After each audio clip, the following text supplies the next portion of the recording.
The Philadelphia Church of God presents the Trumpet Daily.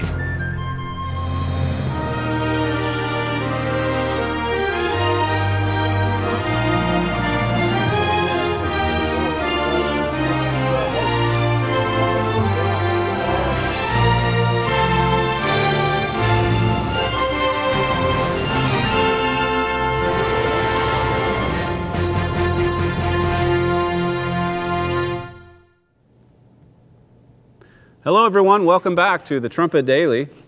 When we talk about the coming collapse of America's economy, of course it's easy to blame Washington or to pick on Washington, the politicians there, for their spending habits and so on, but really that out of control, buy it now, spend for it later mindset, it doesn't just begin and end in Washington. It's everywhere in our society.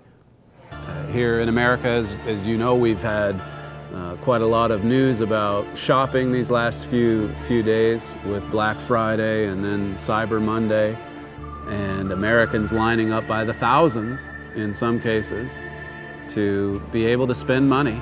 One executive for Macy's said we had 15,000 people lined up outside around this building. He said, "I've never seen anything like it.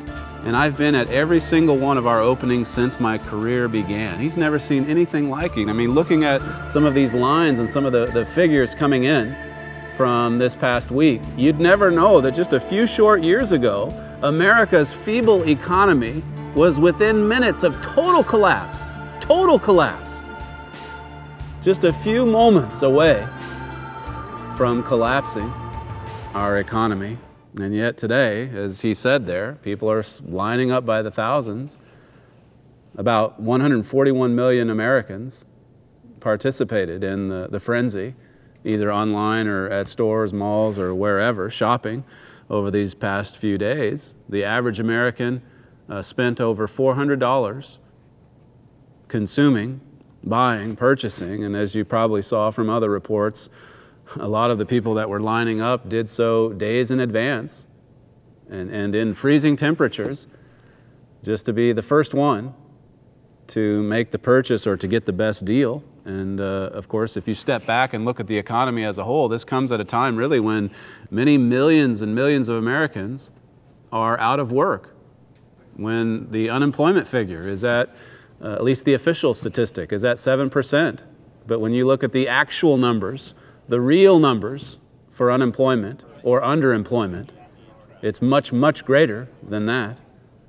Look at all of the Americans that are dependent on the government for handouts, some 50 million that receive food stamps, 1 in every 6. It's been reported that about half the people in America get some kind of government assistance, some kind of financial help. And when you think about consumer spending, well, much of it on credit cards, the average credit card debt runs at about $4,000 per household. That's a lot of debt accumulation just on those little cards that can run up so quickly. 27% of Americans have no emergency savings. We generally aren't a people who save for the future. As I said, this is not just a problem in Washington, D.C. It's all over America. And it's not just the poor who are unable to save. Many people who make nice livings, who receive a fairly good wage, are also addicted to deficit spending, to running up debts. You look at the history of America, though, and never has there been a wealthier, more affluent society. Never has there been a wealthier nation than the United States of America. And yet, never has there been more ignorance when it comes to managing prosperity, when it comes to practicing sound financial laws. Never has there been more ignorance. And then the blindness. I mean, look at the average American today that just keeps running up the tab, just like politicians do in our nation's capital. Never have we been so blind. It's as if we think we can just keep right on going, spending and spending and spending and hoping that the tab will be magically taken care of down the road, or perhaps by some other individual or entity that will intervene on our behalf. Spending money that we don't have is a society-wide sin. That's what God calls it. We'll look at a few scriptures here today. It's a society-wide sin, and it's bringing down America's economy. And yet, if you listen to economists today, you see so much reporting around Black Friday for this reason. They'll repeatedly tell you that our entire society, our entire economy is dependent on spending, going into debt, starting from the consumer and working all the way up to the federal government. It's dependent on that. A few years ago, one of America's politicians in Washington said this. He said, "We're not going to save our way out of this recession. We've got to spend our way out of this recession." And I think most economists know that. Well, you see, that's the problem. Most economists actually do believe that the way out of economic hardship is to spend. Spend, spend, spend. Borrow, borrow, borrow. I want to read to you one proverb, Proverbs 22 and verse 7 here. If you want to get your Bible and read along, I'll just read a few scriptures here today. They're hard-hitting scriptures. As you get your Bible, I'll just remind you of what happened a few weeks ago. Sarah Palin came out and made a comment comparing America's incomprehensible debt that it's accumulating. She compared that to slavery, saying that younger Americans will be shackled by the country's spending today. They're the ones that are going to be beholden to the foreign master, as she said. And you know what the big story was after she made that comment? The big story was, how could Sarah Palin invoke slavery when criticizing the course that this nation is on? How could she be so insensitive? That's where we are in America today.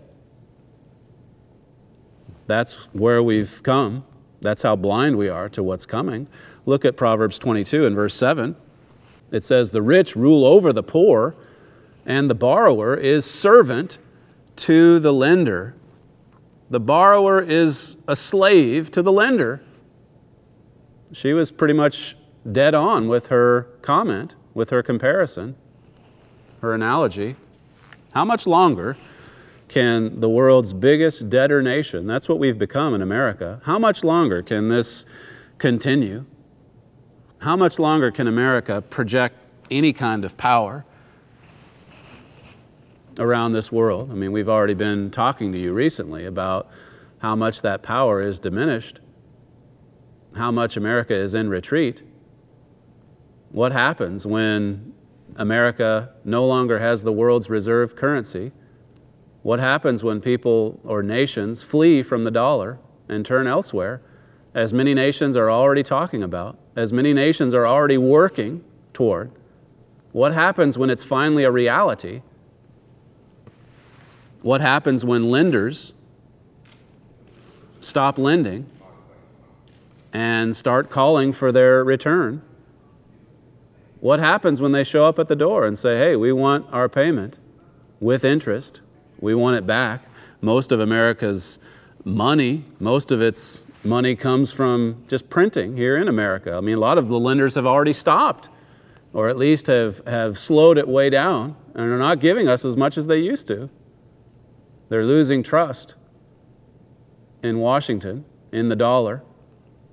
And so you have Washington printing off billions of dollars per month to pay for its debts. A couple of weeks ago, we told you about the report where America had rolled over $1 trillion in debt in just a matter of weeks. I think it was 5 or 6 weeks' time. We added $1 trillion to our national debt, and basically it was borrowing a ton of new money, funny money, printed money, to pay off old money, old debts. That's the way the cycle is going, and of course we compared it to a Ponzi scheme. back on that November 22nd program. And we're obviously not going to be able to sustain this.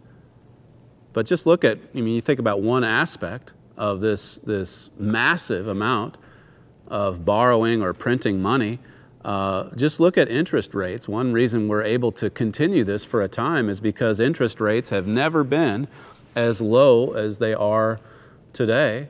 And even at that low rate, that incredibly low rate, we're paying about $200 billion per year in interest just on the debt. Now, what if interest rates go up to what they were just about 10 years ago? What if they move up to about 6%? Then all of a sudden, overnight, that would make our interest payments run at about $1 trillion a year. They'd bump up by about 5 times, just with a slight increase or a small increase in interest rates. And of course, it's coming at a time when, as you've probably read elsewhere, you've got these ballooning Medicare, Medicaid, Social Security commitments, payments. I mean, we're coming soon to a time when all that we're going to be able to pay for with our funny money is the interest and then some of these Social Security payments, Medicaid, and so on. And of course, we're adding more to it with the affordable health care and all these other excessive spending sprees that the government is on. It's unsustainable. And on a smaller level, we basically lived through this history back in 2008 and 2009 when the banks, of course, the big banks were out there and they were continuing to borrow money, new money, so that they could pay for old debts or old money and just keep the Ponzi scheme going. And then finally, the credit markets froze, and that's when the U.S. economy nearly collapsed. Everything ground to a halt. I mean, even the corporate giants that you would look at and think, oh, these have to be successful, McDonald's, American Express, they needed emergency funding, emergency loans from the government just to keep it going. This cycle of deficit spending, of borrowing new money to pay back the old money. Now, what happens when, as I said earlier, when the creditors finally come calling for their loans to the United States government? Who will bail out the United States? Who will bail out the federal government? I mean, when the feds were there to bail out the big companies in 08 and 09, that's one thing, to sort of keep things afloat. But what happens when the federal government's collapse economically hits us? It's coming. It's inevitable. Look at Psalm 37. Psalm 37. Just one more verse over here. A few years ago, Oklahoma Senator Tom Coburn, in talking about the history of the United States, he said that history says we're not going to make it. He's been following the deficit spending for some time. He's one of the few in Washington that tries to sound the alarm about how much just wasteful spending there is. He says history says we're not going to make it. He said during a speech, this is from 2010, that republics, democratic republics, only last about 200 years. And that's about how long the United States has gone, 200 and then some. And he said 200 years before they rot from within. And then he said, that's what's happening. We're rotting as we sit here and speak today. Now, in the same speech, he went on to talk about maybe ways that the U.S. could cheat history and avoid an economic collapse. But there's no magical solution to this problem. There's no sustainable deficit spending program that we can get on to just sort of keep the wild spending going. Eventually, it's going to come to a screeching halt. Look at Psalm 37 here in verse 21. In the Revised Standard Version, it says, "The wicked borrows and cannot pay back, but the righteous is generous and gives." I mean, that's pretty strong. That's pretty strong, that verse. The wicked borrows and can't pay back. And we've dug ourselves into a pit that we are not getting out of. And it's because of wickedness. It's because of selfishness. It's because of widespread and rampant greed. It's because of the buy now, pay for it later mindset, which is everywhere in society. Now, men can come up with every possible explanation or reason to excuse this debt-laden living, but as far as God is concerned, the underlying cause of this curse, and it is a curse, the underlying cause is man's insistence on living the way of get, living the way of selfishness. That's what man is engaged in, and everybody wants to get in on it, whether it's the consumers who shop in America, whether it's the leaders guiding the ship in the Washington, D.C. area, or the lobbyists that want their way for their companies, or the retailers selling the goods and so on. Everybody wants to get a piece of the pie. So you see it, as I said, among consumers, and certainly you see the worst example you could imagine in the nation's capital. We put together this feature on just the ever-expanding size of government in the United States. Take a look at this for a few moments. America's biggest company is Walmart. It employs 1.4 million Americans, or about 1% of the country's workforce. The Wall Street Journal recently reported that the federal government employs almost 2.9 million civilian employees. But as Sylvia Bocorm recently noted at the American Thinker, that 2.9 million figure only refers to the executive branch. Once you add in all the various federal agencies and sub-agencies, the Department of Defense, Veterans Affairs, the Postal Service, the DOT, and so on, the number of federal employees balloons to over 8 million, or an astounding 6.9% of America's full-time jobs.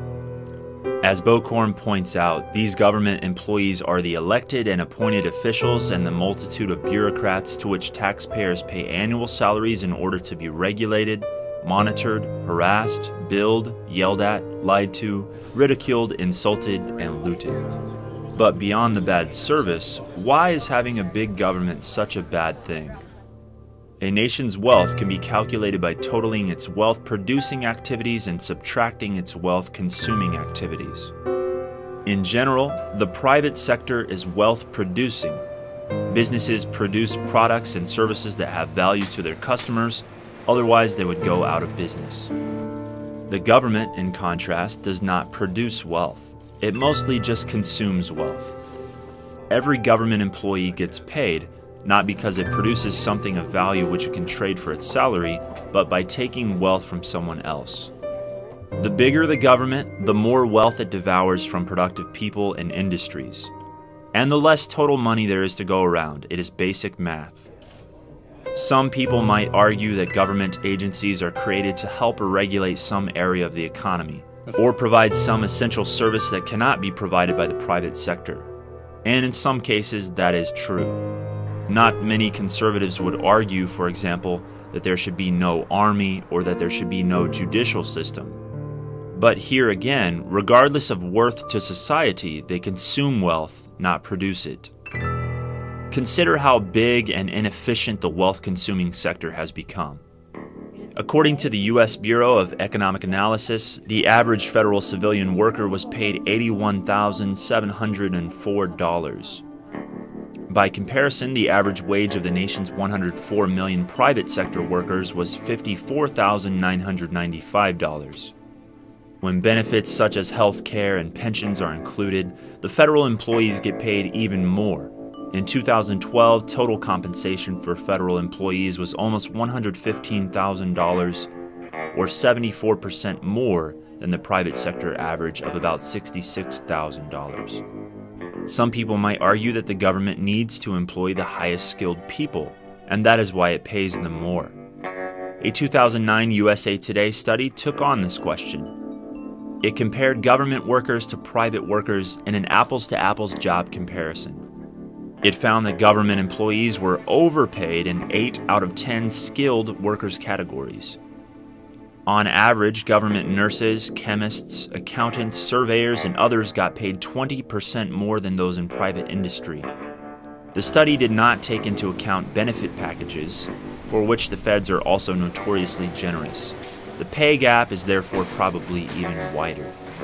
So, America's massive wealth-consuming sector is also consuming wealth at a disproportionately high rate. But here is the kicker. Those 8 million federal employees are really just the tip of the proverbial iceberg. Don't forget all the state and municipal government employees.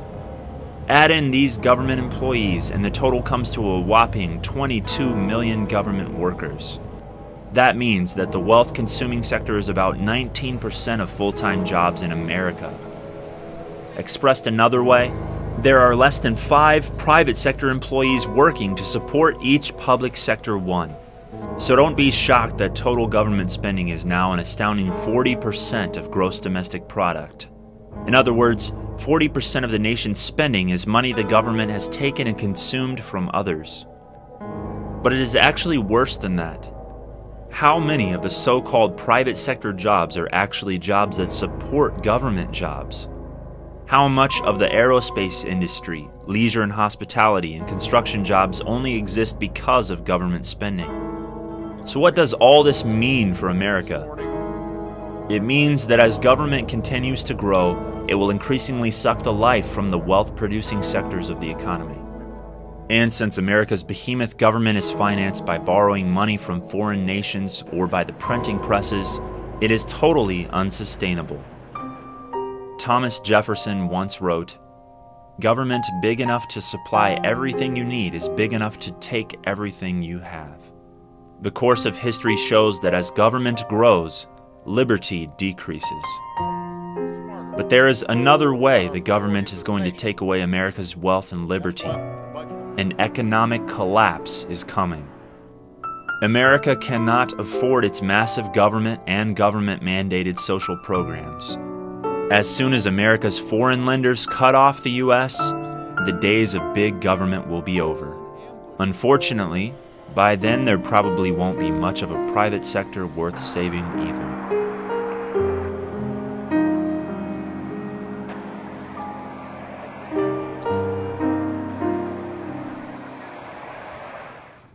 As it says there at the end of that clip, the era of big government here in the United States is coming to an end.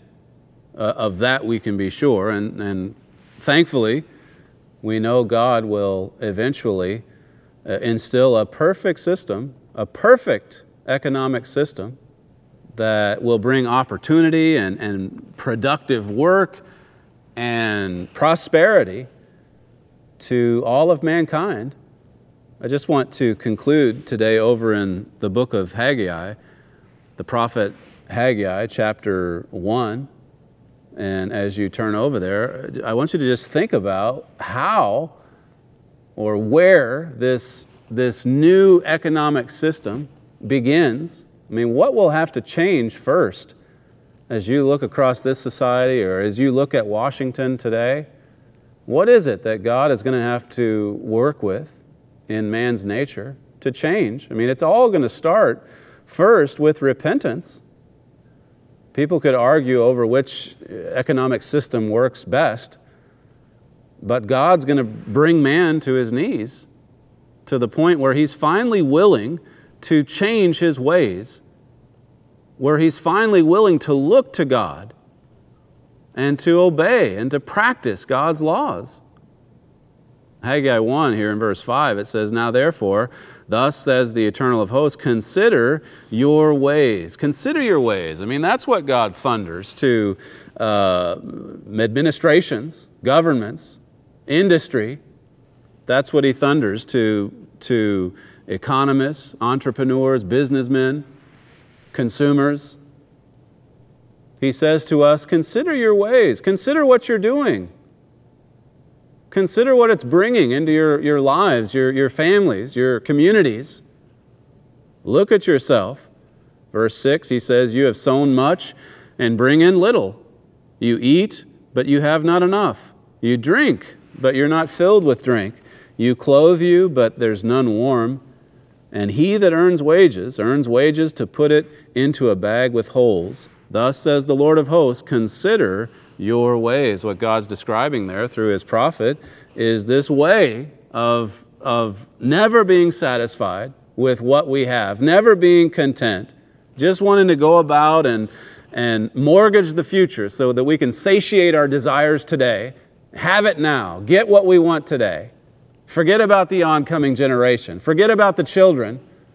Forget about tomorrow. It's because of that way of thinking that we're headed for the worst economic crisis that this nation has ever seen. It's worse than the Great Depression. It's going to be worse. God says, consider your ways. We've passed the point of no return, and now is the time to wake up, even if it's individually, to consider your ways, what you're doing, what you can change. Herbert W. Armstrong wrote back in 1983, the title of this classic article was Prepare to Greatly Reduce Your Standard of Living. He was writing this 30 years ago. He was preparing us for where we are right now. He said in that article, today Britain has lost her empire. Britain has been on the way down in national wealth and power since World War I. And now the United States is starting to follow on that downward path. Now there's another story to this astonishing wealth and power that the British Empire and America accumulated over the past couple centuries. That story is told in the United States and Britain in prophecy. But now we see, God's fulfilled his obligations, the promises he made to Abraham.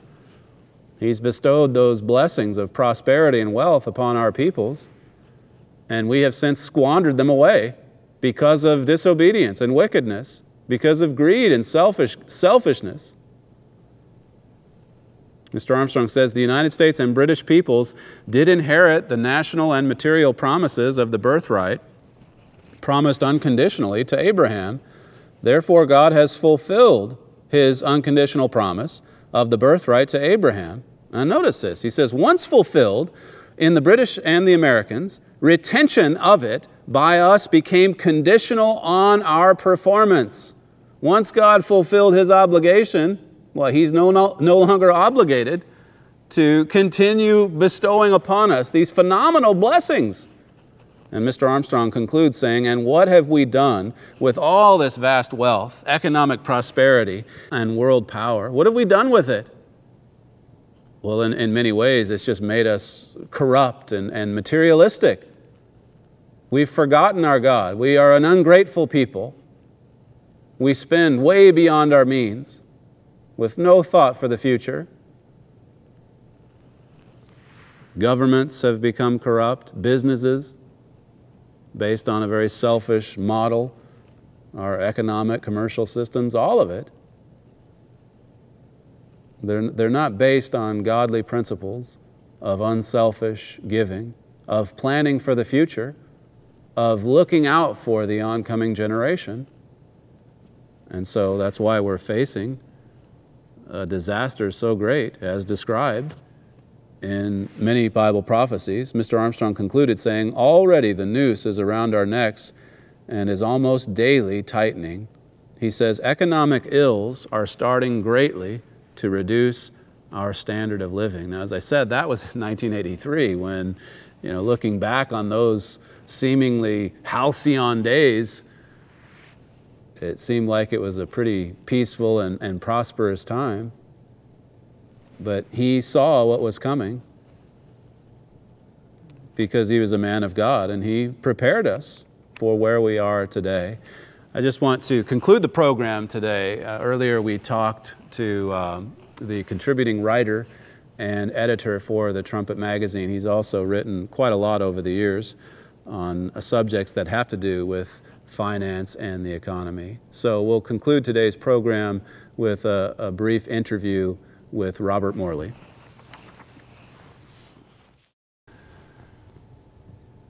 We're here with Robert Morley, the contributing writer and editor to the Trumpet magazine. He also assembles our Trumpet Weekly News Digest every week. And if you've followed us for very long, you know that he also writes on quite a few economic themes. And that's, of course, been the subject of today's program. Mr. Morley, one of the things I wanted you to just touch on briefly is recently we've had programs on life in the post-American world. We referred to Mark Stein's book, After America, with the subtitle that says, "Get Ready for Armageddon."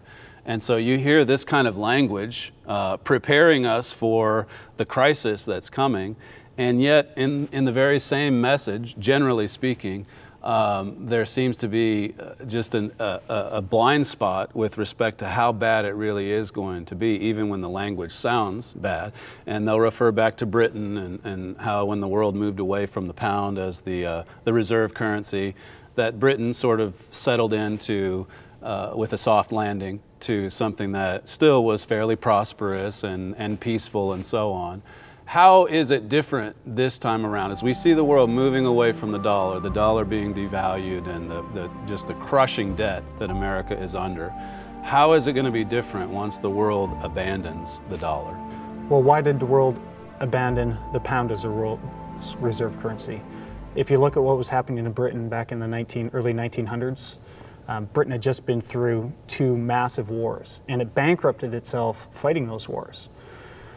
If you look at America today, we see that America is bankrupting itself for no reason except for the fact that it just wants to consume more and more goods.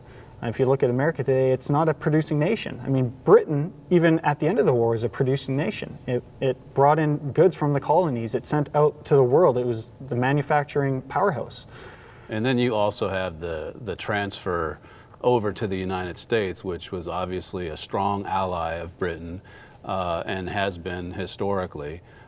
So when you think about it moving from Britain then over to America, the single greatest superpower in history, and then once America's out of the scene or out of the view, I mean, what's next?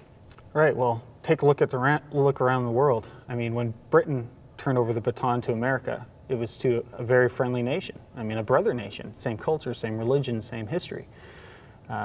Take a look at the world today, and we see the rising economic powers. They're in Asia, they're in Europe, right. They're in the Middle East. Right. And the difference is these aren't friendly rising powers. Right. I mean, America and Britain, they were integrated economically, financially.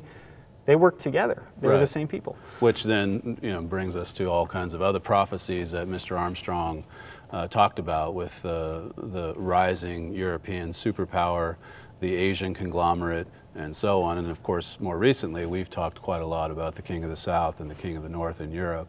But Mr. Armstrong, as we noted on the program today, also offered his viewers and readers some hope, telling them to prepare for what's ahead. So what can you tell our viewers about what we have to offer in the way of literature and advice to prepare for the oncoming crisis? 2 quick things I'd just say. Do a budget and get out of debt.